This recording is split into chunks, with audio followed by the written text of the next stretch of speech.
On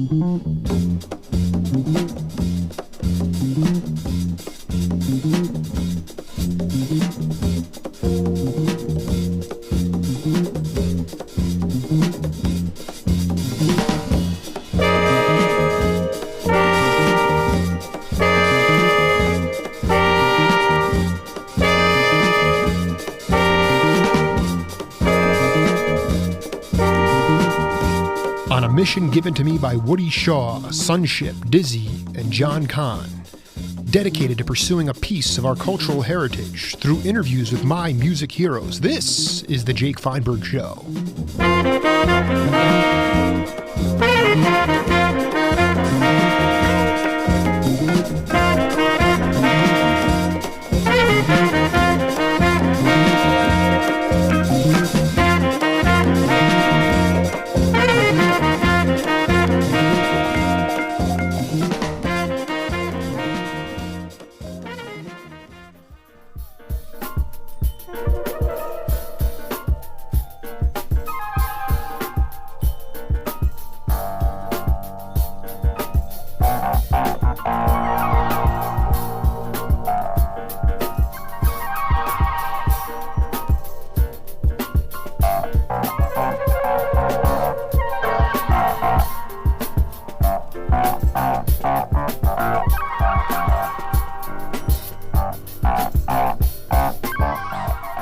Folks, welcome inside the Blackwood Broadcasting Studios at an undisclosed Institute of Higher Learning. This is the Jake Feinberg Show, and we're happy you could all be part of the program today. I've given love in every way, every day. Through the arterial vessels of life, we surge with love, choosing to do so by reaching out and seeking wisdom and knowledge from those who express melodic invention. There's a real something to be said for the bluegrass state where my guest is from. When he was growing up there was both a chitlin circuit and a rhythm and blues circuit that rumbled through Lexington. Cats like B.B. King, Dizzy Gillespie, Richard Groove Holmes, and Jimmy Smith all came through and helped the parishioners wash away the dust of everyday life. From those circuits, my guest headed west, starting out in San Francisco with Herbie Lewis, and eventually heading down to Los Angeles, where he merged his gospel roots of the South with an aggressive West Coast jazz sound with the likes of Wilton Felder, Joe Sample, Paul Humphrey, Donald Dean, and Gerald Wilson. My guest talked to the people. He is the only artist I have interviewed who communicated like Curtis Mayfield, Donny Hathaway, and Smokey Robinson, and combined his messages with the soul jazz and bucket-o grease chops of Jimmy McGriff, Gildo Mahones, and Hampton Hawes. Quoting longtime producer Joel Dorne, his perfect marriage of church and swing captured the spirit of the times in the same way Ray Charles' mix of gospel and blues heralded the arrival of soul. He has been a leader on dozens of albums dating back to the late 50s with Teddy Edwards, to studio work with John Lifton, to his partner, the lovely Harley, who he will be performing with at Vitello's in Studio City on November 9th. Les McCann, welcome to the Jake Feinberg Show. Hello, Jake. How you doing? It's nice to talk to you, brother. Amen. Amen. Amen. How you feeling? Oh, I just got back from a trek, so I've been resting lately, trying to stay off this damn phone. Well, you're on the phone right now, brother. Well, I don't mind. You know, hey, got to do what we got to do. I had a great trip. How was your trip? Back to my home. A lot of congratulations and good stuff. And then went to beautiful Oregon. Oh, my God. Yes, yes, yes. You were out in Bend, right? In Bend, Oregon? Yes, yes, yes.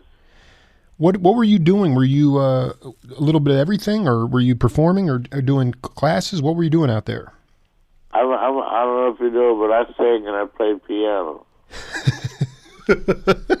Right. No, but I mean, I'm just curious, like in Bend, was there a nightclub there? There's no chitlin circuit anymore. No, this is called the Gold Circuit. Tell me what that means. I mean, people with money, they come to pay to hear you play. I go there because I'm enjoying who I'm working with and playing with Javon Jackson, great musician. And that's all I do. I'm an artist. I don't do nothing else, because what is more important than my art? My music. And working with Javon and Lee Harley. She sings, and she's a dear friend. We work together, and I do shows with her, and I do shows with him, and that's it. Basically, Ben is a high-end, as my friend would say, high-end resort area. When you mentioned Javon Jackson, it was a beautiful story. After you had your first stroke, he called you and said, I want you to be part of my band. And Yes, and you said, I don't even have power in my fingers to hit the keyboards, the piano. And he said, I don't care. You just saddle up. I can't think of anybody better. Can you talk a little bit about? You just said it all. This was my second stroke, and I was in a hospital in Germany. Took me a while to get it together. Every January 21st, I celebrate my second birthday, which I call it, which is the day on stage I had the stroke. So when I got back home within a few weeks of being home, my phone rang, as it never stops doing. And this is Javon. You remember me? No, I don't remember you. Oh, well, I'm the guy you met in Russia. Oh, yeah, I do remember you. Okay, what? You ready to come play with me? Oh, what do you mean, play? I just got a house fill. He said, well, can you play? I said, no, now I got one hand. And he said, well, you do still sing, right? I said, if that's what you want to call it, I'm not going to say anything bad about it. But if you want me to sing, I'll be there. And this is the third year we've been together. And so I also wanted to talk a little bit about this performance you have coming up on November 9th at Vitello's in Studio City. Yes. The monster drummer Alphonse Mouzon is going to be playing on that, and Lou Matthews as well, I believe. Well, fortunately, Lee knows a lot of great musicians. She's able to put together a first-class band, and which makes it all fun for us who trying to get it together and to play with each other, because these are some of my best friends and some of the guys I look up to as great musicians. Well, it is an honor to talk to you, and I'm sorry to keep you on the phone for a little while, but it really is a treat. I wanted to. It's okay. Yeah, I wanted to ask you a little bit about growing up. Some of the vocalists that you would see. Not the instrumentalists, but the vocalists that really inspired you early in your life. Nat King Cole. Back home in Kentucky as a kid, we had a fine radio, and we could pick up stations that played other than Kentucky-type common, normal music. So to hear something like Nat Cole and Louis Jordan, Stan Kenton, people that I never heard of before. And it just opened the door to another level of my learning about music. I listened to everything. And back then it was only hillbilly music or whatever was in the movies. So to finally hear some of these guys, I found a radio station. Radio Free was from Gallatin, Tennessee. Randy's Record Shop. And for a lot of people in my hometown that I knew, schoolmates, that was a radio station totally different from any other, unique in its own way. And it gave me a lot of life. Years later, I met Randy out. He moved out to California. And when I told him I used to listen to him when I was a kid, it was a joyous get-together that we had together, No, the Randy's Record Shop, it was local, and what town was that in? Gallatin, Tennessee. It wasn't a record shop. That's what they called it. It was a radio show on the radio from Gallatin, Tennessee. And it was a bleed-through channel to Lexington. Oh, yeah. And they were playing everything from Nat King Cole through... Miles Davis. Charlie Parker, Dizzy Gillespie, Count Basie, Duke Ellington. They were playing everything, all the good stuff. The Crusaders came from Texas, and they came, you know that as well as anybody, and they came from a town near Houston that was, the owner of the town would not let Chicago blues into the town. They eventually went to Southern California, and, you know, they brought that Gulf Coast sound. And nobody had never heard of them. Nobody. If you didn't live in Texas, you didn't know about the Crusaders. They never heard of me either.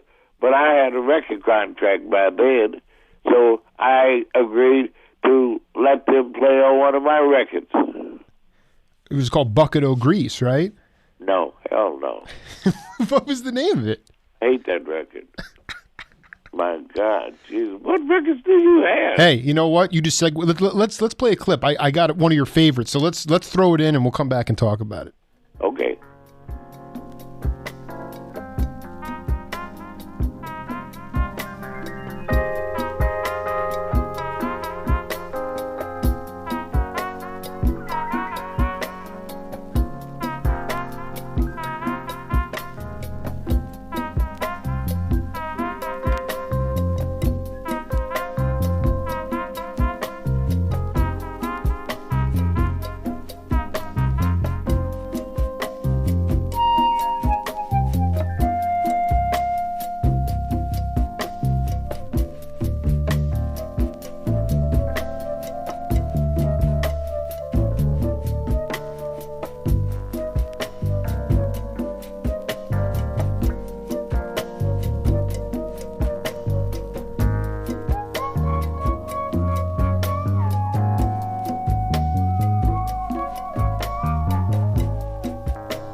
All right.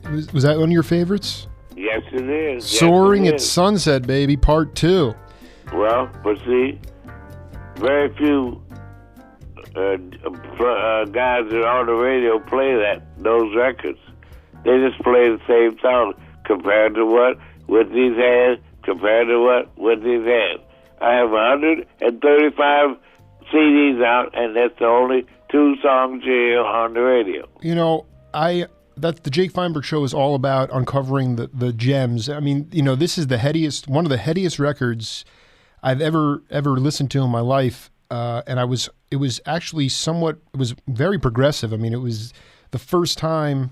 Well, why don't you talk about it? Layers, 1973. It's the lineup is Jimmy Rouser, the great Jimmy Rouser, Donald Dean on drums, Rouser on bass, Ralph McDonald and Buck Clark on assorted African percussion, and then yourself on arp, electric piano, clavinet. Tell me about Bob Lifkin's studio and what made this album so special for you. Well, the first thing I've learned to do when I go in a studio and there's an engineer that I don't know, I meet him and say, well, okay, and then he'll say, what is it you want? And I said, I want an engineer who does not know the word I can't do that. Hmm. I don't want to hear the word no. I want you, when I walk into the club, when I walk into the studio, whether I'm alone or with somebody, turn the tape on instantly. Record everything that's going on in here, in the booth, in the studio, and when I'm talking to you. Period. Now, you named all those guys. Those are the guys that were in my band. But very little of them are on that record.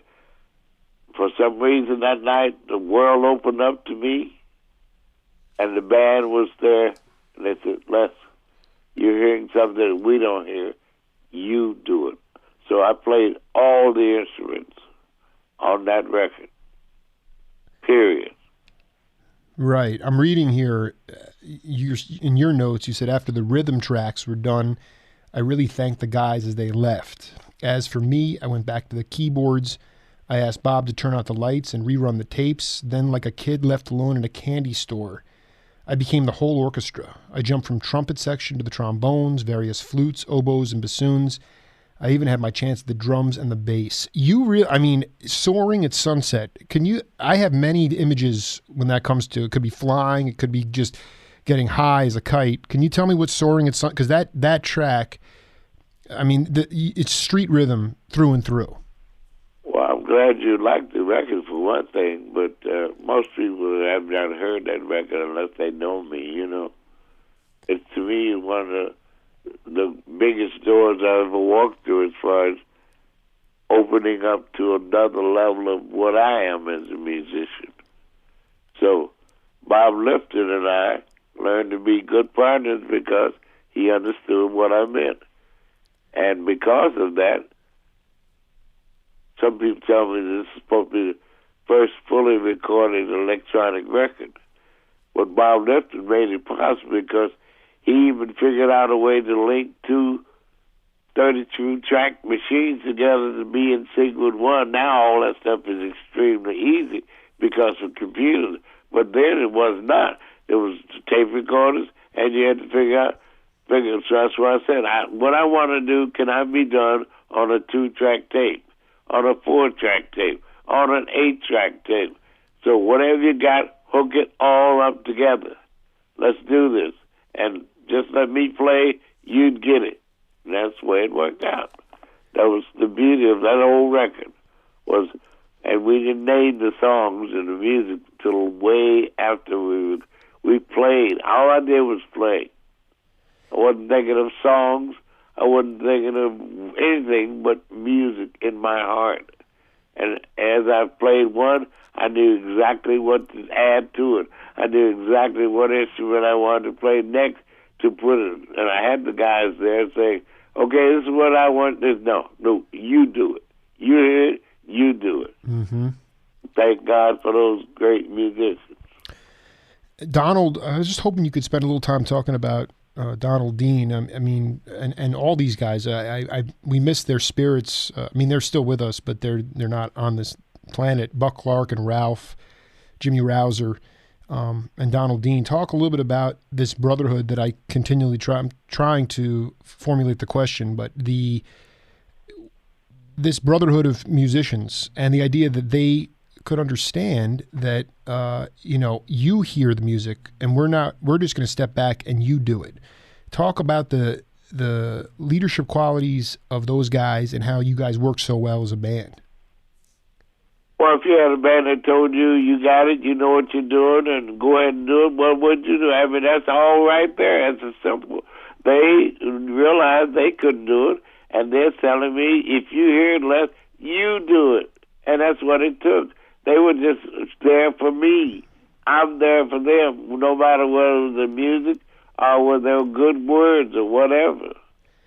Do you look back at that time, or do you... Never. No, I know you don't. Never. I don't look past day before yesterday. I only look at today.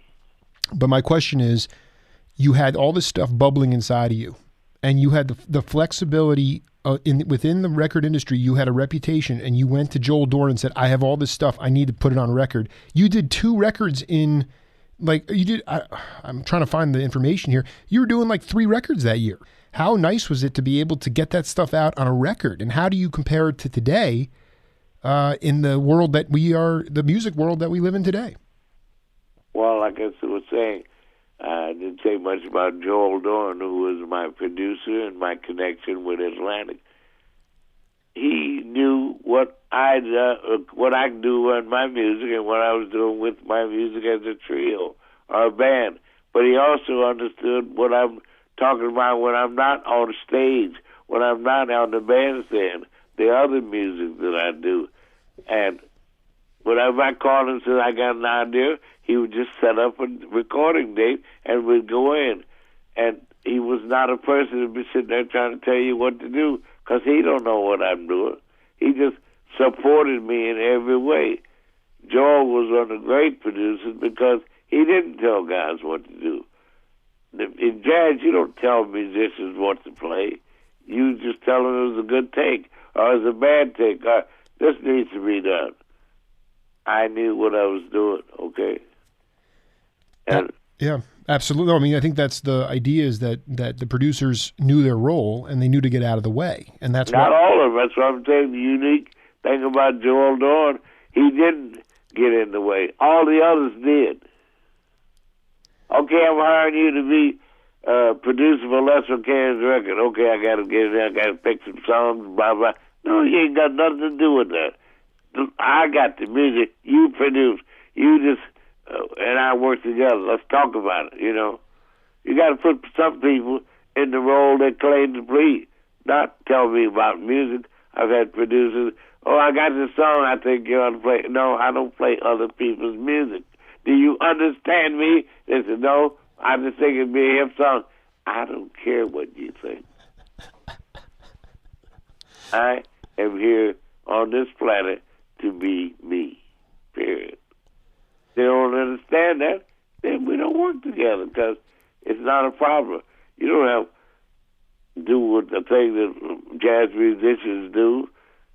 And I heard it put really the right way by the great Reggie Workman, who said, playing jazz is a matter of life and death. That's as best as I've ever heard it put. Which encompasses everything we do, everything in my heart, every moment of my wake hours is about the music. Has nothing to do with songs, has nothing to do with just one musician or one producer. It's my life, the whole package. Was there a period of time after when you were in Los Angeles when you knew you had to go to New York to prove yourself? You had to leave the West Coast and do it and make it in New York? No, it wasn't like that. When you start making records and people hear about you, they want to see you. Now we are invited to come to New York to bring our music because I had a record out that was playing on the radio. So now people in other cities than Los Angeles want to hear the music live.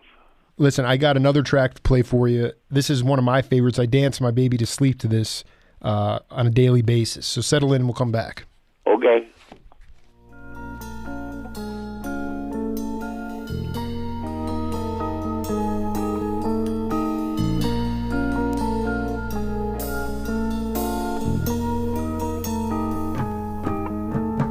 When I was younger and so naive, I thought with loving you'd never leave. If just I loved you for every day, when I was loving with all my heart, I wove our bodies into one part. So true, I loved you in every way. Fullest love every day.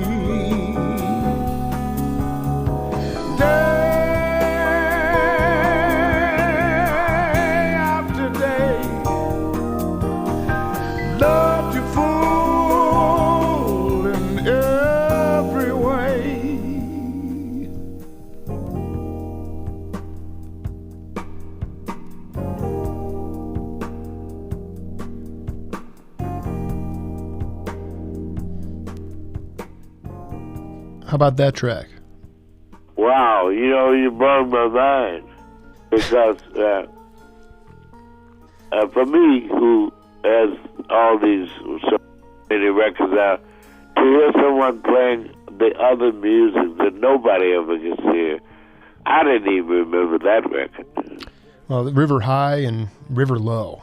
Yes. And I'll tell you, man, I did not pay attention to this record until, well, I mean, that song is, it just, I don't know, there's a break beat in it, obviously, that's been sampled, but it's just a romantic song, but it's great, man. I mean, it just flows, and to me, that's what my show, the essence of my show, has been. Forget whatever anybody's always talked about and go beneath, and then discover the unsung heroes merging with Les McCann. I mean, I look at, this lineup again of Harold Davis, Rouser, but this was a soul album. I mean, plain and simple. It was just beautiful. Yeah. Yes, it was. It was, but like, this is only the third time I've ever heard this record played on the radio. I wanted to ask you if you could talk a little bit about a guy we lost recently. I know you were collaborating with him, and you guys were tight. It was George Duke. And could you talk a little bit about your relationship with him? Because actually, when I hear this song, it reminds me of George too. That song you just played? Yeah, I mean, his stuff is more up tempo, but to me, I hear why he credited you as a big influence in his career, and I can see why. Because we all influence each other. He's one of those young people who come around and saying, "I love your music, I love what you do," and then he takes it to another whole realm. He goes and takes it his direction. To me, he's one of the great piano players, but nobody knows how good he can play. He wants to sing, and if you didn't know George, I mean, we were not tight. I knew him, but just a good friend because of the music and the people I knew that knew him. But wasn't an everyday discussion. I ain't ever talked to him on the phone. These are just guys that all appreciate each other in some way. Who did I like? If I wanted to play with somebody with Nat King Cole, I would have been in a dream because that's somebody I grew up with. It's the same with George and all these other young musicians. They all know who everybody is, and if you get an opportunity to play with them, you get to experience where they're coming from. Your beautiful partner, Lee Hartley, was so kind to help me set up this interview, and I would be remiss if I didn't ask you about, what makes her unique, and why do you enjoy playing with her, playing music so much? Well, we're just really getting started in music. I've known her for a long time, but within the last 6 months we've started, we agreed we're going to start working together. I'm getting healthier. Soon I'll be walking again, but this is all things we're working on, trying to build a core. And since there's so many great musicians in L.A., we got, guys that tell us they want to play with us. She knows more musicians than I do. I don't know anybody. I just know the guys that I know, and I keep it simple. But she knows all the guys. They all want to play with her. They love her. She's a funny woman, and she's very serious about her music. So together, we're trying to do something that I can do while I'm at home when I can't go on the road anymore like that, especially in the wintertime. Right now she travels with me, and she makes sure that I'm ready for the show every night. That's not an easy job to do. Put up with me alone is tough, because I like it the way I like it, and that's the way it's going to be. Les McCann, one final question for you, man, is that, physically some of your freedom's been taken away. You're such a soul brother, and you have so much inside of you. There are plenty of people out there that are dealing with limitations, and oftentimes will slink into they will sort of feel, I don't know what the right word is, but how do you talk to my audience about how you deal with those physical limitations that don't allow you to travel in the winter and things like that, what still brings you love and peace in your heart? The God that's within me, that speaks to me at all times, guiding me. My physical things have nothing to do with that. That's just part of being a human. Your body's going to break down and do things. I've played sports all my life. I've done all the roughest things I can do, all the women, all that stuff. You don't lose nothing, but because if you got your heart and your mind and your heart will work together, the mind completely secondary, but your heart speaks the truth. Most people nowadays are so busy rambling and talking and running and saying things and trying to get in, but they don't work on themselves. There's golden time for me when I'm alone and I can hear what I want to hear. I can play the music I want to hear. I don't have to talk to anybody unless I want to. So Lee and I are getting to know each other. We're beginning to work together and understand. It just does not happen because we got great musicians. It can happen, and it has happened, but we're just beginning. I'm 18 years old again. We're going to be playing at Vitello's. It's a great place to play because the stage is right, the sound is right, and to help the guys we got with us, Lou Matthews, a master piano player, Alphonse Mousson, the same thing. We often have different guys, play with him, with John Gadini, the great guitar. I mean, you can't get no better than this. I love these guys. But that's totally different from everything I've ever done before. Les, I just wanted to say thanks so much. It was such a ball to talk to you. I feel like we were just getting started, but thanks so much for spending the time with me today. Well, thanks for putting up with me today, too. That was it. I'm going to look back and crack up when I listen to this interview. I hope so, because all I really need is joy and understanding, And so it was nice talking. Thanks for allowing me to be on your program. Okay, Tucson, Arizona's my third state, rather. Colorado's number 2. Played in Arizona many, many times. Well, I'm not dying to play in Tucson, no. Nope. River high, river low, Les. Good to talk to you. Thank you very much, and God bless you. Bless you too, man. Thank you, man. Peace. This is the Jake